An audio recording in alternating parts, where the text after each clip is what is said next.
That morning, Aunt Isabel and Maria Clara went to Mass together. Maria Clara looked elegant in her dress and wore a blue bead rosary that doubled as a bracelet. Aunt Isabel brought her glasses to read her Anchor of Salvation during communion. Shortly after the priest left the altar, Maria Clara expressed her desire to go home. This surprised and upset Aunt Isabel, who believed her niece was very devoted to prayer, almost like a nun. Aunt Isabel grumbled, crossed herself, and stood up.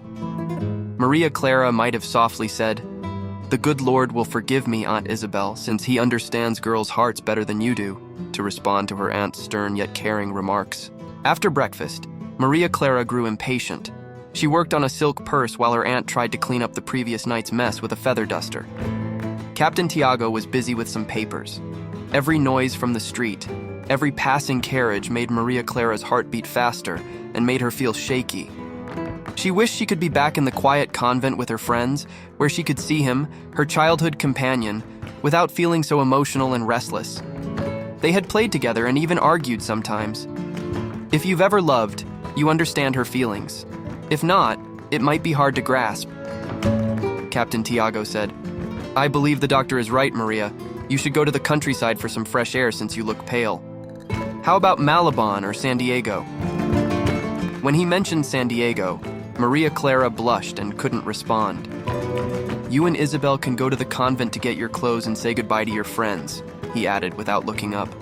"You won't stay there any longer." Maria Clara felt a faint sadness about leaving a place where she was happy, but another thought eased her sorrow. "In 4 or 5 days after you get new clothes made, we'll go to Malabon. Your godfather isn't in San Diego anymore. The priest you might have seen last night is the new curate there, and he's very kind."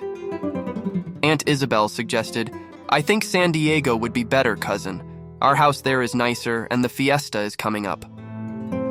Maria Clara wanted to hug her aunt for her comforting words, but when she heard a carriage stop outside, she turned pale.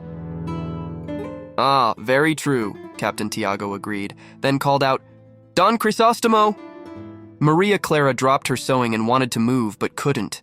It felt like a tremor ran through her body. She heard footsteps and a strong, masculine voice. It was as if the voice had magical power. She tried to calm her emotions and ran to hide in the prayer room among the statues of saints. The two cousins laughed, and Ibarra, the man speaking, heard the door close. Shaken and breathing quickly, Maria Clara pressed her hand against her chest to calm her racing heart.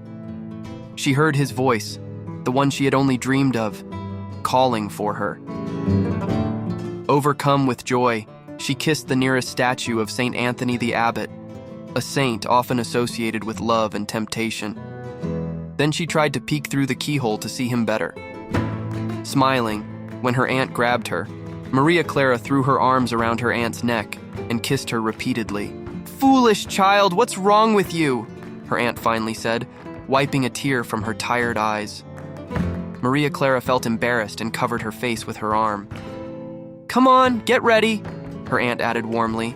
"He's talking to your father about you. Don't make him wait." Like a child, Maria Clara followed her aunt obediently, and they went to her chamber.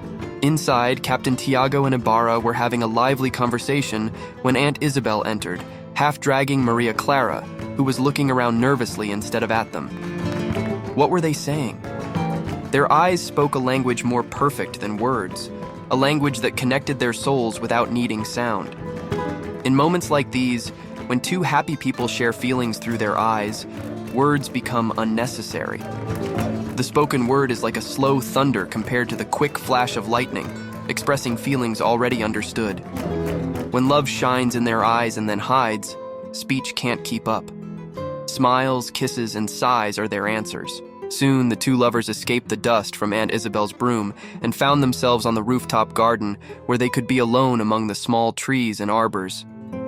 What did they whisper to each other that made the little red cypress flowers nod? What secrets did they share with the fragrant air and colorful surroundings?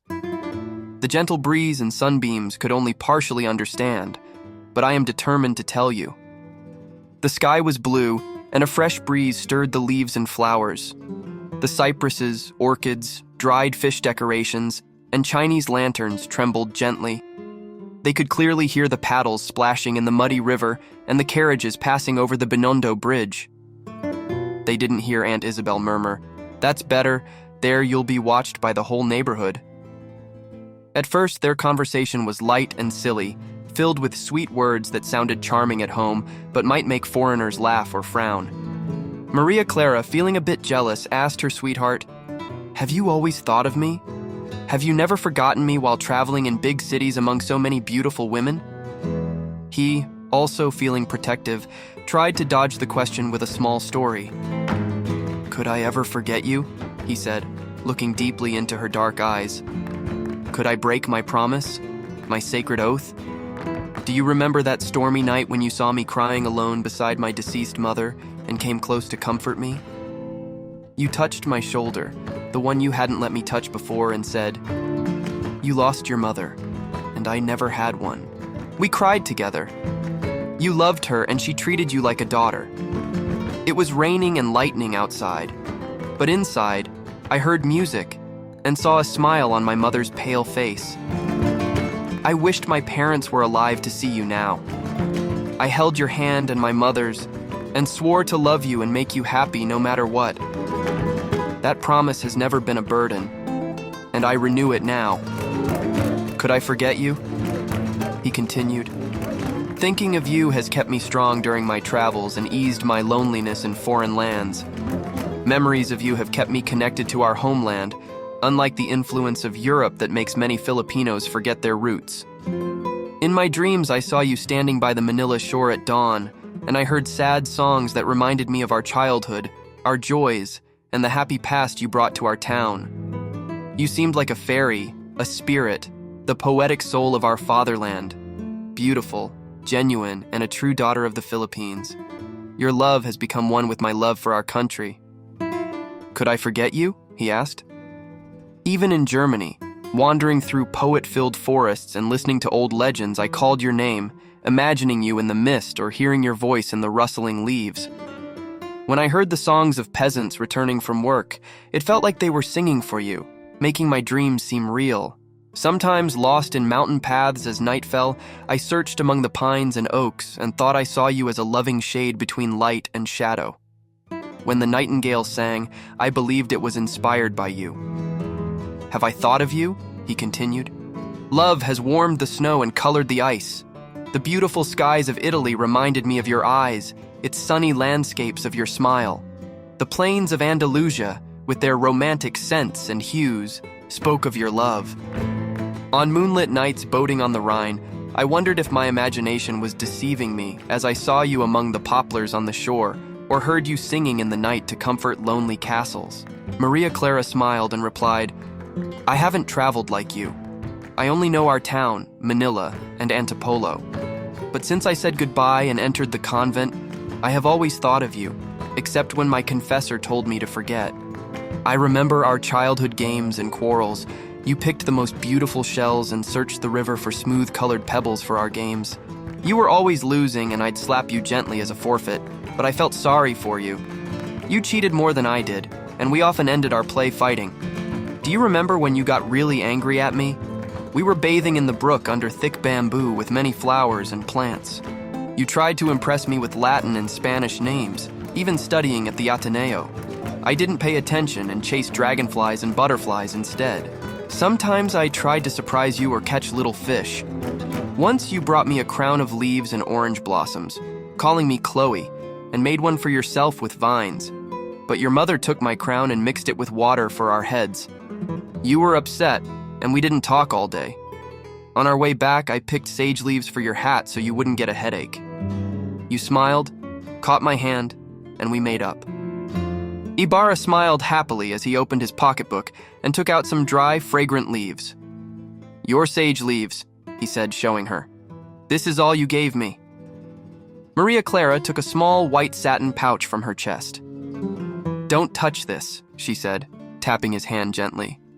"It's a farewell letter. The one I wrote before leaving? Have you written me any others, sir? What did I say to you then?"